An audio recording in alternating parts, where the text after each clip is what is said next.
이번에 그 11월 달에 지금 현장에서 막 그 소리 지르고 난리 친 게 있지 않습니까? 초과 근무 수당을 돈을 안 주고 연가로 대체를 하는 이런.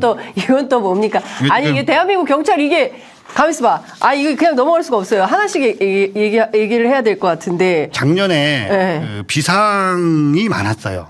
작년에. 네. 자 올해죠. 올해. 네, 올해 그 비상근무가 많았고요. 경찰 내 비상근무가 많았어요. 그다음에 뭐 때문에 이렇게 비상근무가 많았어요? 비가 오니까 호우라든가 폭우가 왔을 때 경찰 비상을 걸었고요. 그다음에 어디 동원이 많이 됐냐면 9월, 10월에 그 지역 축제 현장에 우리 경찰관들이 동원이 상당히 많이 됐어요. 지역 축제 아마도 이태원 참사 때문에 이태원 참사 이후에 그럴 수 있는데 그러다 보니까 초과 근무 시간이 많이 나왔어요. 경찰관들이. 네. 그래서 예산 확보를 못한 상태에서 초과 근무가 더 나왔기 때문에 11월 달에는 가령 예를 들어서 제가 그 초과 근무를 70시간을 했는데 돈은 40시간만 주고 30시간은 내년에 그 10년 동안 쓸 수 있는 연가로 대체를 시켜버리는 거죠. 네? 경찰관들.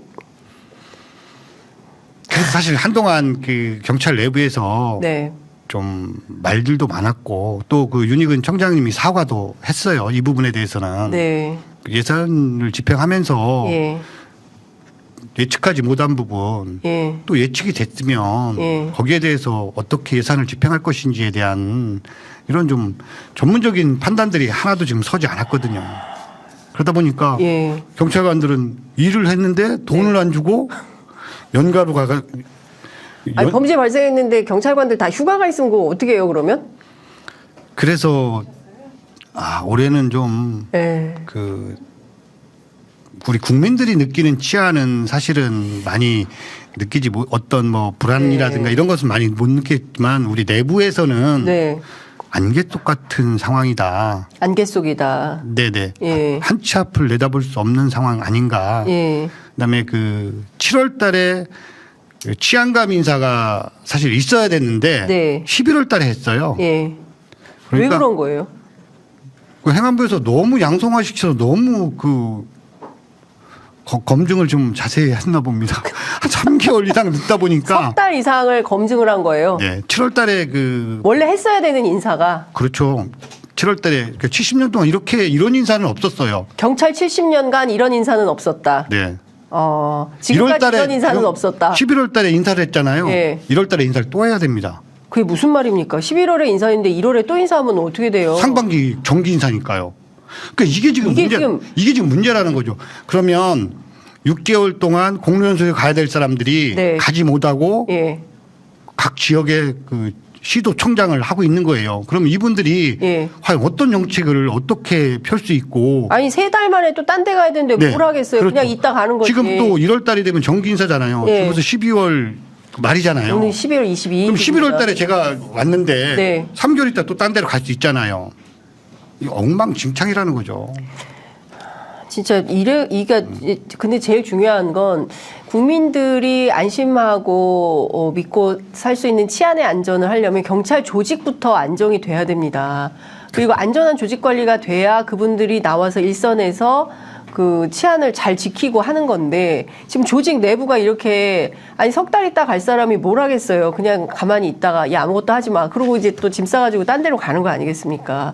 근데 저는 정말 이상한 게 윤희근 청장은 도대체 이 상황에서 사과만 할 게 아니라 책임지는 태도로 이렇게 일선에 이런 문제들이나 지적되는 이슈에 대해서 뭐 직협하고 만나서 얘기라도 좀 하고 대화라도 하고 좀 합니까?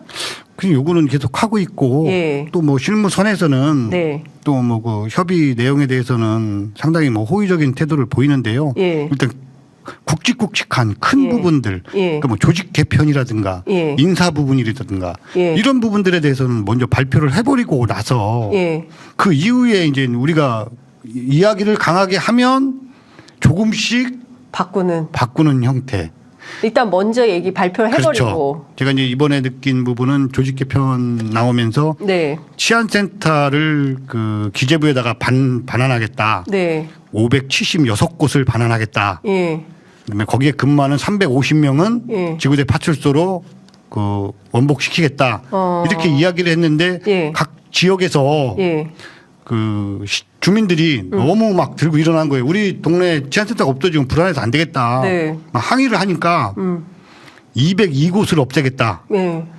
202곳도 그 중소도시가 아닌 예. 대도시권 서울 같은 경우에 101군데가 없어집니다. 치안센터가요. 아, 이러면 안 되는데. 그렇죠. 그래서 이게 지금 과연 현장을 강화하는 조직 개편인가? 예. 뭐지? 왜 누가 이거 결정하는 건가요? 그러니까 제가 보더라도 지금 말씀 주신 것만 보면 사무실도 없어, 봉고차도 없어. 근데 일단 조직은 그렇게 만들어놔. 일은 해. 그럼 사람들은 정말 진짜 현장의 일선에 있는 사람들은 미치는 거거든요. 그렇죠. 일을 할 수 있는 구조와 조건을 만들어 놓은 다음에 일을 시켜야지. 상황은 전혀 그 일을 할 수 있는 상황이 아닌데 야, 너 이거 해와. 어떻게 하라고요? 그래서 저희들은 그런 현장에서는 이야기를 하거든요. 네. 이 하루아침에 뚝딱뚝딱 누가 치안이라는 게 네. 그렇게 운영되는 게 아니잖아요. 네. 만약에 예를 들어서 어디서 큰 범죄가 났다고 해서 네. 대한민국의 전 경찰관을 거기다 동원시킨다고 해서 이게 해결되는 게 아니에요. 그렇죠. 그런데 마치 그렇게 해결하려고 하는 느낌들이 있는 거예요. 예. 치안센터 부분도 마찬가지, 그다음에 형사 기동대도 마찬가지, 예. 기동 순찰대도 좀 문제가 있고요. 네. 그래서 이 인원을 정말 현장을 강화시키려고 하는 건지 예. 예방 활동에 줄을 두었다고 하면 네. 제가 반론을 한번 제기를 했어요. 네.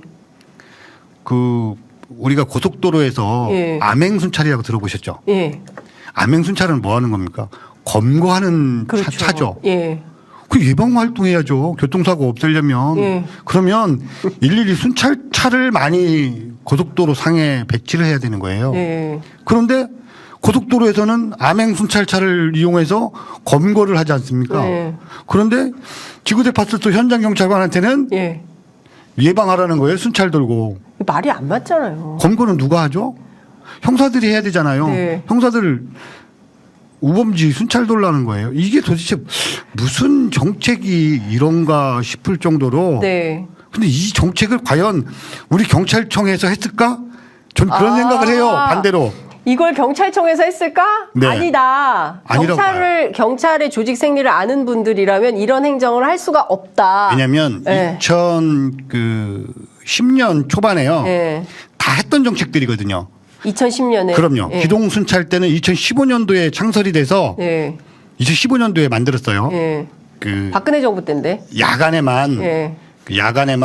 그 우범지 예. 그다음에 그 폭력 사건에 대비해서 예. 기동순찰대를 만들었어요. 예. 근데 지금 다 없어지고 예. 전국에 6군데밖에 안 남았어요. 네. 이게 뭐냐면 네. 실제로 조직 내부에서 서로 간에 그 좀 이해관계도 있고요. 사건 처리하는 부분들도 있고 좀 복잡한 네. 부분들이 있거든요. 예. 결국은 없어진 거예요. 근데 그 정책을 없어진 다시 하겠다는 거고. 아. 그다음에 그 2000년 초반에 예. 형사기동대라고 아마 들어보셨을 예, 거예요. 예. 그 정책을 지금 다시 하겠다는 거거든요. 그다음에 그 치안센터도 마찬가지예요. 예. 치안센터도 기재부로 반환을 하겠다는데 네. 저는 좀 이상하다는 거죠. 왜 기재부로 왜 기재부로 가요? 치안센터가? 국가에 반납을 하는 거예요. 아, 그렇다면 치안센터를. 네, 그렇다면 저희 나라만 인구가 그 면 단위가 줄어드느냐? 네. 일본 같은 경우도요. 치안센터가 있습니다. 예. 한 명이 근무를 해요. 예. 그럼 우리나라 같은 경우도 치안센터 한 명이 근무를 하잖아요. 네. 근데 지금 근무할 인원이 없으니까 없애겠다는 거예요. 이건 말이 안 되잖아요. 아니, 면 단위에 무슨 일 벌어지면 그럼 누가 해요? 그러니까요. 면 단위에서 만약에 사건 사고 벌어졌을 때 그럼 이거 당장 응급조치 같은 걸 해야 되는 인력이 필요한 거 아닌가요? 그렇죠. 제가 예를 들어서 치안센터 갈 사람 없다고 치안센터 없애버리면 이게 완전히.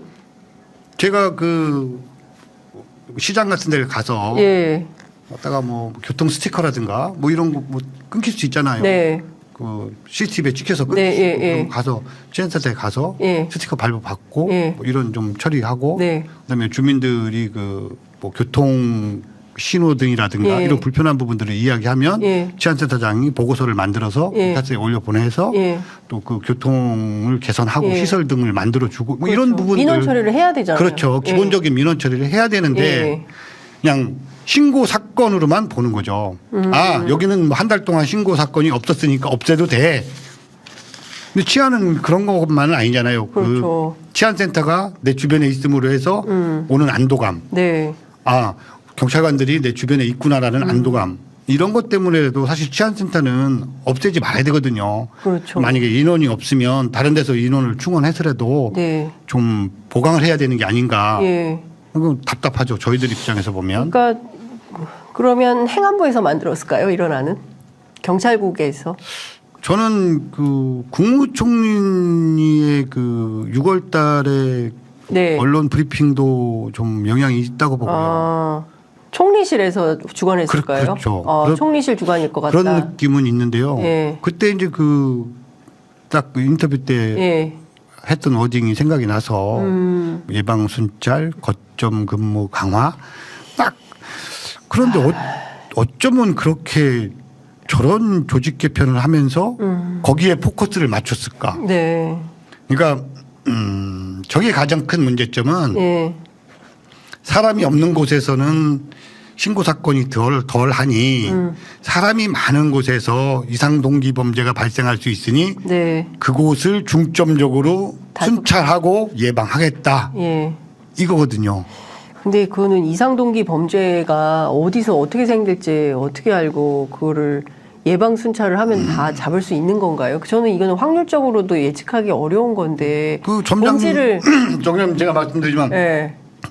이상한 사람들의 이상한 범죄 아닙니까? 그러니까 이걸 어떻게 알겠어요? 그래서 사실 올 한 해는 좀 어수선했지 않나.